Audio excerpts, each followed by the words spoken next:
Hola Pato, ¿cómo va? Hola Marian, ¿qué tal? ¿Cómo están todos? Bien, todo bien. ¿Qué Bueno, vamos a ver hoy? hoy vamos a hablar de una obra de Joseph Beuys, una obra que él considera parte de la acción.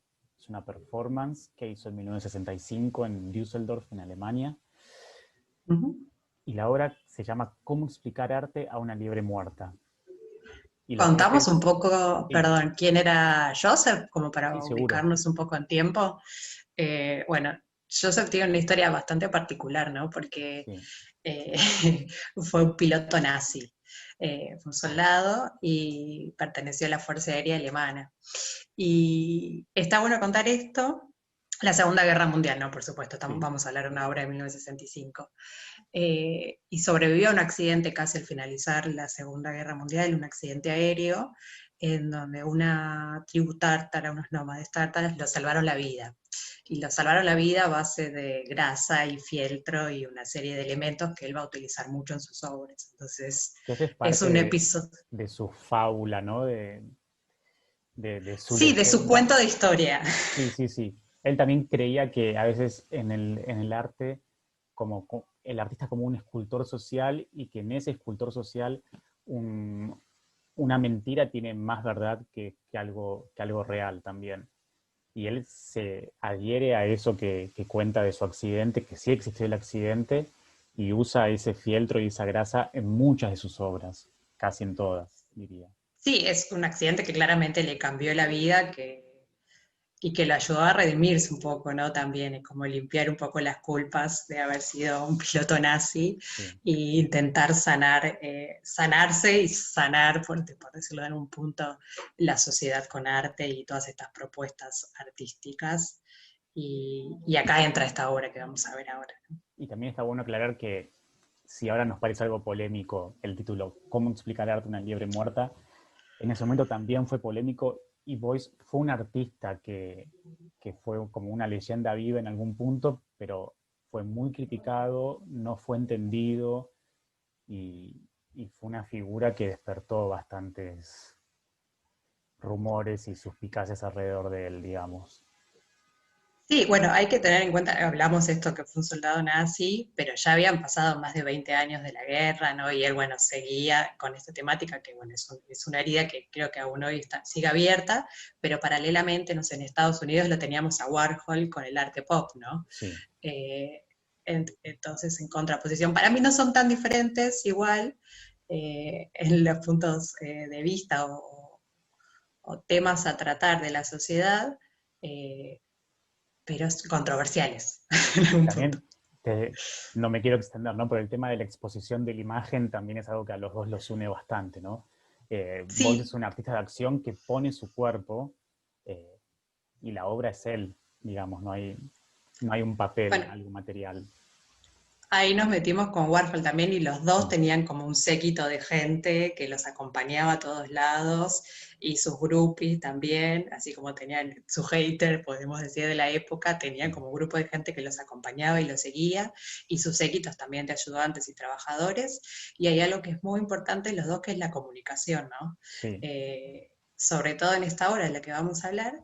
eh, Él la transmite por televisión, ¿no? Entonces ahí los medios qué rol cumplen y el ser expuesto y el ser visto y esta figura del artista como un rockstar o una celebridad que es televisada. sí, sí, no era nada tímido tampoco, ¿no? Eh, Daba muchas entrevistas, explicaba sus obras. eh, no es como ese artista que uno piensa recluido en su taller pintando o esculpiendo y solamente mostrando una obra al año, no, él se exponía constantemente a los medios, los usaba a su Y favor era también. parte también de su obra, ¿no? También Sí, de la total. exposición y el mostrarse. Y esto de lo que vamos a hablar, que vos decías, de la acción, del happening, y es el artista poniendo el cuerpo a la obra, ¿no? Sí. Eh, es lo que la crea. Bueno, contemos muy bien ahora un poco más detallado qué fue lo que hizo voy poniendo el video así vamos viendo eh, lo que hizo. Él durante 3 horas en una galería de arte con la cara embadurnada, digamos, con miel y polvo de oro, agarró una liebre muerta y ante el público que miraba por la vidriera, le explicó qué era el arte y qué eran los cuadros que estaban expuestos. Eh, Él se iba acercando al oído de la liebre y le iba hablando despacito, el público no llegaba a oír qué era lo que él decía, solamente podían mirar, y ahí lo vemos que va, se acerca a las obras, eh, mueve la Sí, liebre. las obras que les explican son obras del siglo XX también, ¿no? Como Sí, algo sí, muy actual.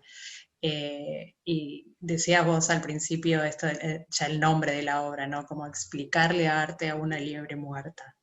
Eh, ¿Por qué, no? ¿Por qué explicarle arte a una liebre muerta? sí, Eh, no sé, por momentos en algunas entrevistas decía es que, bueno, que el arte es algo tan instintivo, como que está tan fuera de la racionalidad, eh, que una liebre muerta lo puede entender mejor que un hombre, sí, ¿no? también Que la ración...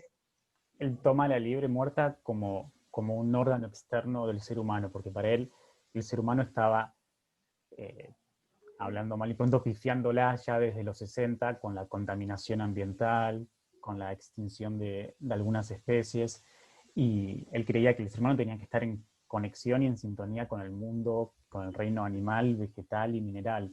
Entonces, la liebre muerta es parte del ser humano, es como un apéndice del ser humano y por eso la utiliza y la elige para esta obra. Y él creía, vos hablabas recién de la racionalidad, ¿no? Bueno, él también pensaba que el ser humano estaba como sobre racionalizando algunas cosas y que debía volver a esa cosa más primitiva, más intuitiva, que quizás sí tienen los animales y nosotros como que la fuimos perdiendo a racionalizar todo.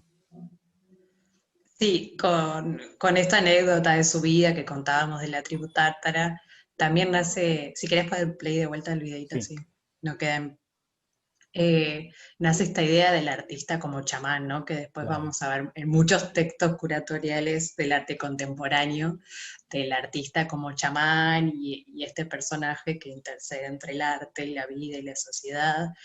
Y él se presenta un poco así también, ¿no? En esta performance. Vos contabas que duró 3 horas. eh, Antes de comenzar, él, bueno, se preparó, se sentó en una silla, se pintó la cara, se untó la piel, se puso el polvo, hizo todo esto con la liebre que vos nos contabas, y después de ese tiempo dejó entrar a la gente para que lo vea, ¿no? Pero era como la soledad de él con la liebre y todo ese proceso místico, Tiene chamánico, esa como cosa como quieras de volver a llamar. lo primitivo, ¿no? Sí, total. Más como hablábamos antes, Warhol, Pop, estaba empezando también el minimalismo, las obras de arte ya empezaban a ser un poco más crípticas, no eran tan fáciles de entender. Tenemos obras que quizás ni siquiera, el título nos dice algo, pero hay obras que ni siquiera tienen título como para abrirnos un poco la puerta para poder saber qué es lo que está pasando en ese objeto, en esa pintura o en esa performance, ¿no? eh, sí, hay Como que algo se que creo mezclan que no muchas cosas en esta mencionamos. obra. Lo del concepto, ¿no? Lo presentamos como una performance o como una Sí, obra de acción en donde el artista pone el cuerpo, pero también tiene mucho de obra conceptual, ¿no? En sí, donde atrás de estas acciones que hace están todos estos fundamentos, todas estas ideas que ponen los críticos por un lado y también las respuestas que da él como artista después en las sí. entrevistas. Después si buscan en internet hay varias entrevistas de él explicando esta obra, contando la que hizo, qué no hizo, cómo la hizo.